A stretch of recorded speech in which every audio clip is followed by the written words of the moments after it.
Hello, जय हिंद दोस्तों। सक्षमता परीक्षा 2023-24 में आपका स्वागत है। आज के एपिसोड में हम लोग साइंस और पॉलिटिकल साइंस एक प्रकार कहा जाता है, ये जीएस सेक्शंस है क्योंकि सभी कांडों से ये प्रश्न लिया गया है और आपके एग्जामिनेशंस के लिए बहुत ही इम्पोर्टेंट है। और ये लगभग 30 क्वेश्चंस का कलेक्शंस होगा और किसी न किसी एग्जामिनेशंस में पूछे गए क्वेश्चंस का ही संग्रह है। इसलिए आप लोग बिना देरी किए वीडियो को एंड तक देखिए क्या कुछ इसमें लिखा गया है। जी हाँ दोस्तों, पहला क्वेश्चन आपकी स्क्रीन पर, किस विटामिन की कमी से खून का रुकाव बंद नहीं होता? तो दोस्तों इस प्रश्न का जवाब होगा विटामिन के। और कहा जाता है कि विटामिन के ब्लड क्लोटिंग में मदद करता है ताकि दुर्घटना होने पर हमारे शरीर से ज़्यादा खून ना बहे। इसके लिए विटामिन की लेने की ज़रूरत है। विटामिन की बात करें तो विटामिन की खोज फंक महोदय ने किया था। विटामिन कई प्रकार के होते हैं। विटामिन ए होता है और कभी कभी केमिकल नेम भी पूछ लिया जाता है कि विटामिन ए का रासायनिक नाम क्या है। तो जी हाँ दोस्तों, इस प्रश्न का जवाब होगा रेटिनॉल। अगर बी1 की बात करें तो बी1 का रासायनिक नाम है थायमिन। बी6 की बात करें, विटामिन बी6 का रासायनिक नाम है पायरोडेक्सिन। बी12 की बात करें तो इसका नाम है साइनोकोबालामिन।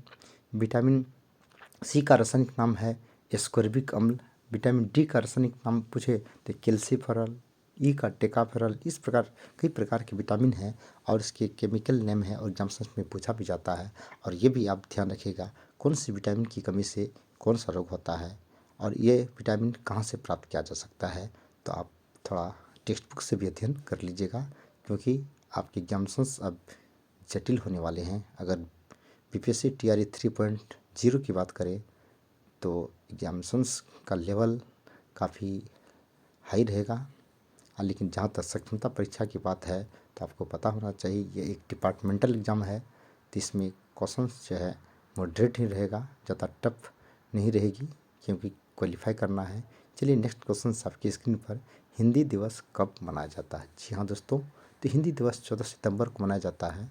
और सच पूछा जाए तो ये मौलाना अबुल कलाम आज़ाद जो कि स्वतंत्र भारत के प्रथम शिक्षा मंत्री थे, उसी का जन्मदिन के रूप में मनाया जाता है। तो हिंदी दिवस 14 सितंबर को, और 2 दिन के बाद 16 सितंबर की बात करें तो अजन दिवस के रूप में मनाया जाता है। ठीक है, और हिंदी तो भारत की राष्ट्रीय भाषा है तो आपको भली भांति पता होगा। तो हिंदी दिवस की बात करें तो 14 सितंबर।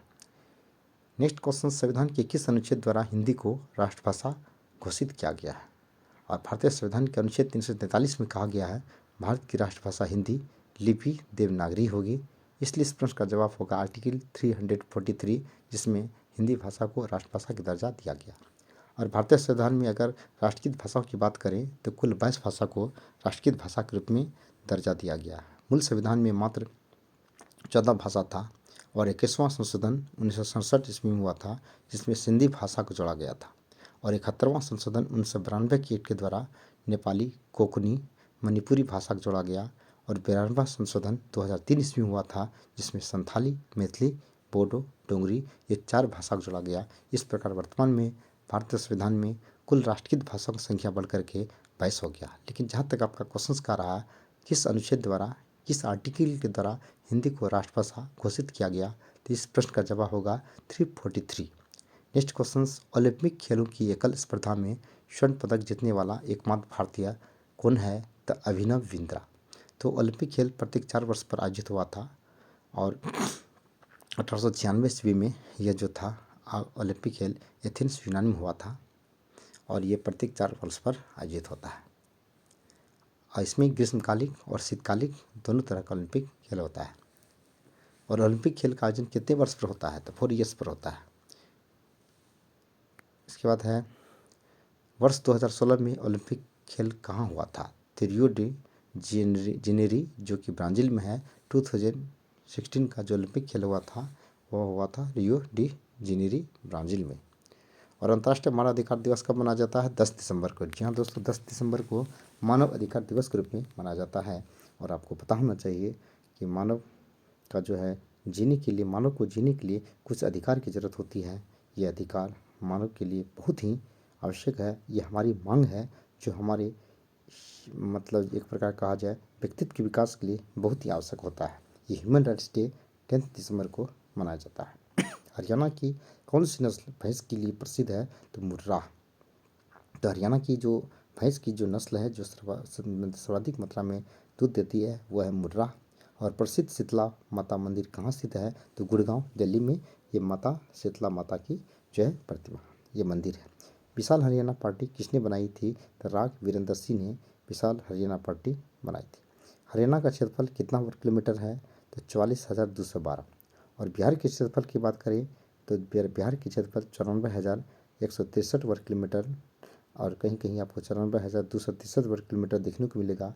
और भारत के क्षेत्रफल की बात करें तो 32,87,263 वर्ग किलोमीटर है। और भारत के विस्तार की बात करें तो पूर्व से पश्चिम 2933 किलोमीटर, जबकि उत्तर से दक्षिण 3214 किलोमीटर है। और बिहार के क्षेत्र का लंबाई की बात करें तो पूर्व से पश्चिम तक 483 किलोमीटर, जबकि उत्तर से दक्षिण आपका 345 किलोमीटर है। नेक्स्ट है हरियाणा के पहले मुख्यमंत्री कौन था? तो पंडित भगवत दयाल शर्मा। तो बिहार का प्रथम मुख्यमंत्री की बात पूछे तो श्री कृष्ण सिंह। उसके बाद किस देश की स्थल सीमा सर्वाधिक देशों के साथ लगती है? तो चाइना। लगभग 13 देशों के साथ चाइना की सीमा साझा करती है। और जिस देश में हम लोग रहते हैं इंडिया, भारत कितने देश की सीमा को स्पर्श करता है? तो भारत 7 देश की सीमा को स्पर्श करता है, जिसमें नेपाल है, चीन है, जिसमें नेपाल, चीन, उसके बाद बांग्लादेश, उसके बाद बर्मा, पाकिस्तान, ये सब जो है देशों के साथ सीमा साझा करता है। नेपाल है, चीन है, भूटान है, अफगानिस्तान है, पाकिस्तान है, बांग्लादेश है, बर्मा, ये 7 देशों के साथ भारत की सीमा साझा करती है। और स्थलीय सीमा की बात करें तो नेपाल, चीन, भूटान। स्थलीय और जलीय सीमा की बात करें तो बर्मा, बांग्लादेश। और जो है जलीय और स्थलीय सीमा की बात करें तो मालदीव और श्रीलंका।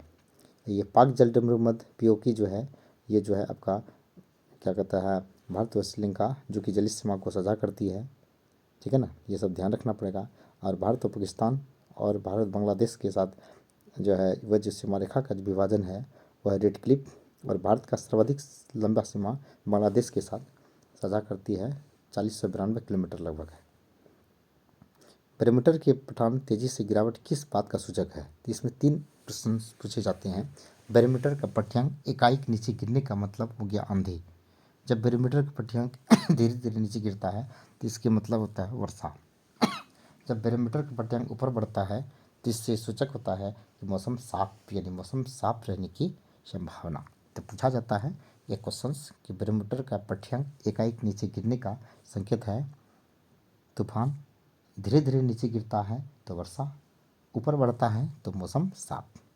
भारतीय मरुस्थल का क्या नाम है? थार। यहाँ दोस्तों थार जो कि राजस्थान में है वह भारत का सबसे बड़ा मरुस्थल है। और एशिया का सबसे बड़ा मरुस्थल की बात पूछे तो गोबी मरुस्थल जो कि मंगोलिया और चाइना के बीच स्थित है। और वर्ल्ड का सबसे बड़ा मरुस्थल पूछे तो largest desert of the world that is Sahara which is located in south Africa. और वर्ल्ड की सबसे लंबी नदी नील नदी जो कि विक्टोरिया झील से निकलती है, 6,649 किलोमीटर लंबी है और वो भी आपका साउथ अफ्रीका में ही है। नेक्स्ट है काजीरंगा राष्ट्रीय अभ्यारण्य किस राज्य में है? जी हाँ दोस्तों, असम। तो काजीरंगा राष्ट्रीय जो वहाँ की एक सींग वाले गैंडे की प्रजाति पाई जाती है और यह असम में है। और असम का नृत्य का नाम क्या है? बिहू है, आपको पता होना चाहिए। पर्व बिहू पर्व बड़ी धूमधाम के साथ मनाया जाता है असम। और असम में ही भारत का एकमात्र तैरता हुआ पार्क है। पृथ्वी अपनी धुरी पर किस दिशा में घूमती है? तो सभी को पता है कि पश्चिम से पूर्व की ओर। और भारत की अधिकांश नदियाँ पश्चिम से पूर्व की ओर ही बहती है। और पृथ्वी जो है फ्रॉम वेस्ट टू ईस्ट की ओर वह मूविंग करती है, तो पश्चिम से पूर्व की ओर।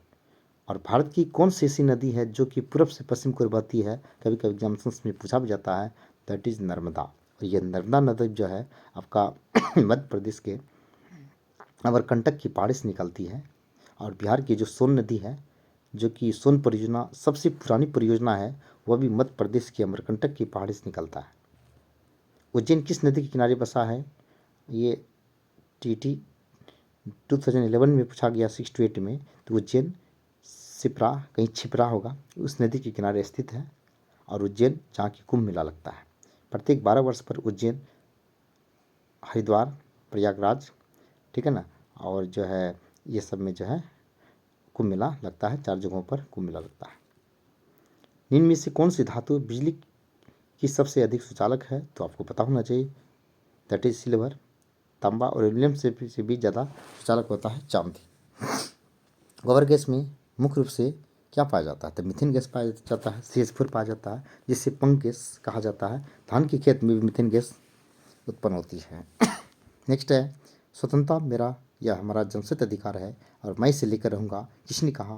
तो यह नारा देने वाला बाल गंगाधर तिलक है। तो बाल गंगाधर तिलक ने केसरी और मराठा 2 समाचार पत्र का भी संपादन किया था।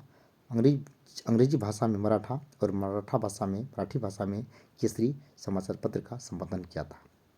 लीडर एक समाचार पत्र का है, तो ये थे पंडित मदन मोहन मालवीय। और हिंद स्वराज की बात करें तो महात्मा गांधी 1919 ईस्वी में।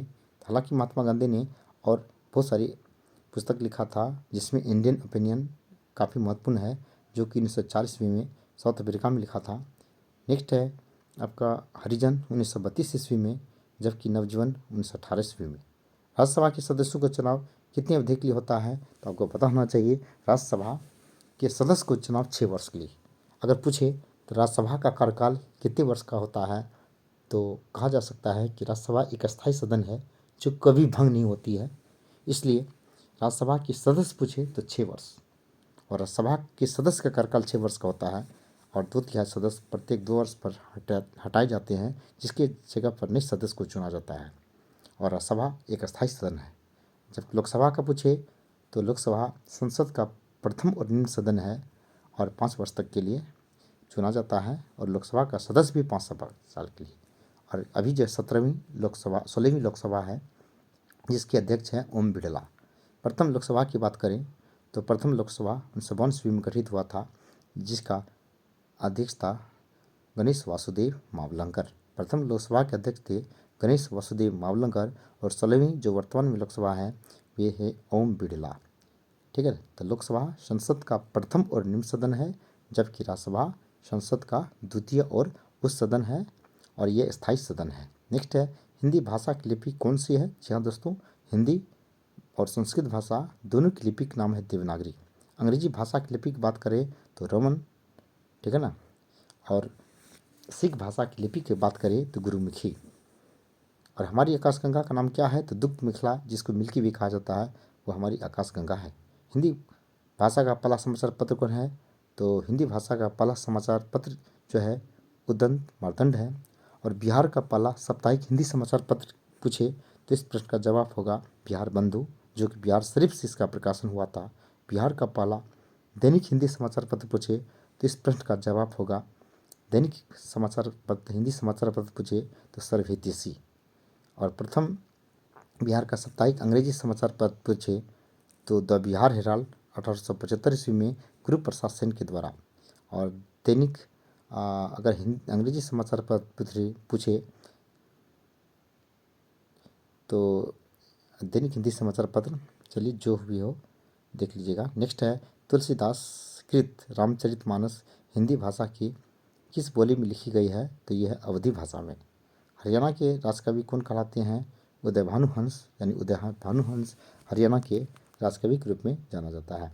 आधुनिक ओलंपिक खेल का शुरुआत कब हुआ था? 1896 में एथेंस यूनान में हुआ था। भारत में किस खेल में को मतलब जो है ओलंपिक खेल में मतलब जो है 8 बार स्वर्ण पदक जीता है? तो हॉकी में जो है 8 बार स्वर्ण पदक जीता है। भारत ने आखिरी बार हॉकी में स्वर्ण पदक कब और जीता है, कहाँ जीता है? तो 1980 ईस्वी में मॉस्को में। ये थे 30 क्वेश्चंस, जो कि खेल जगत से लेकर के अन्य जगत से भी क्वेश्चन लिया गया है, जिसमें कुछ साइंस जगत का भी है, कुछ हिस्ट्री से भी है, कुछ पॉलिटिकल साइंस है, यानी बहुत सारी विषयों को मिला करके इसे लिया गया है, ताकि आप हर विषय की तैयारी घर बैठे और कम समय में कर सके। और आप लोग ऑलरेडी टीचर्स हैं, आप लोगों को एक लंबी ड्यूटी करनी पड़ती है 9 से 5 तक। इसके बाद आपको बहुत ही कम समय मिलता है तैयारी करने का। तो आप लोग हमारे चैनल से जुड़े रहें और विद्यालय आवर में ही अपनी परीक्षा की तैयारी करें।